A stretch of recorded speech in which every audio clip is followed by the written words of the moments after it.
Yeah, man. So Donda, Kanye's upcoming album, is supposed to drop any day now based on reports from his camp and other resources. But word on the street is, and when I say the street, social media, is that Kanye is waiting to release his album on the same day that Drake releases his upcoming album, Certified Lover Boy. Now, for them, obviously, it's smart marketing. It's going to boost sales on both ends. But if I'm just, local artist that's trying to get his name out there and my competition is in the same city and I know what date he's going to drop his album, and really on any scale, it could be local scale, bigger scale, whatever, is it wise for an artist who isn't as known as a Kanye to release his project the same day as his competition, so to speak? It's not a bad idea. Like the extra boost you get from the marketing, like people like conflict, right? Yeah, so sure. Like drama. Kanye did this before with 50 Cent. 50. So this was back like a decade ago. Yeah. Maybe like 13 years. I was in college, so Man. It was smart then. It's still smart now because people are going to talk about it, like Yeah. we're talking about it. That's right.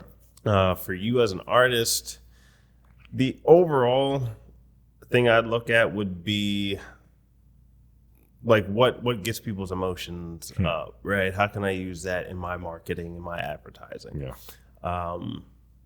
So this would be like if Kanye's making an advertisement around this, he would use so maybe he'd say something a little off base about Drake's album, Yeah. right? And Yeah. so people are going to talk about that. They'll be like, oh, Kanye said this. Yeah. And that's just going to drive up the attention towards him. Drake right. says something back, drives up the attention towards him, Yeah.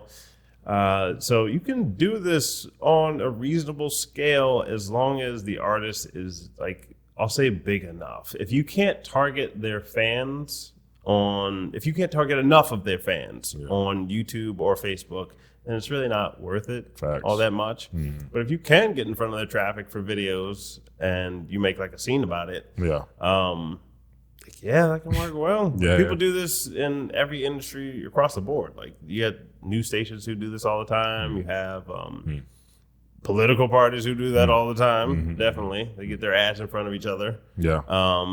Or they're trying to target like anybody who's in the center and serve them ads around something. Yeah. So this isn't new. Yeah. Like this is one of the oldest tricks in the book. Yeah.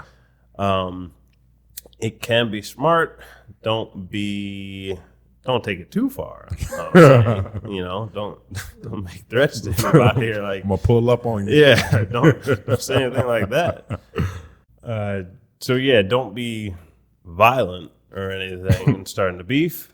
But the marketing strategy of using conflict or this isn't different than like sports teams battling each other or competition, right? Competition. So it is smart for Kanye to do this. You can do this a little bit on the independent artist level to a degree if somebody has enough traffic going to their YouTube.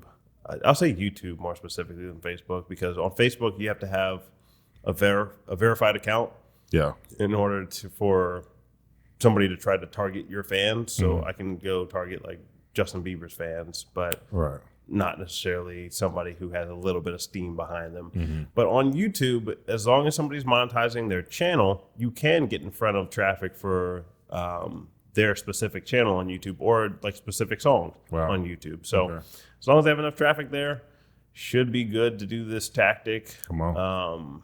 But other than that, just take the overall broad approach of using controversy, so to speak, or competition to drive traffic to it. I've seen people do this with there was music artists who were doing some song about like Joe Biden and Donald Trump or something like that, and they knew people were deeply, people were behind both of those. So it was a good ad in terms of like hooking attention. So like you can use it around that idea too. Yeah, facts. Yeah, it's a good one, man.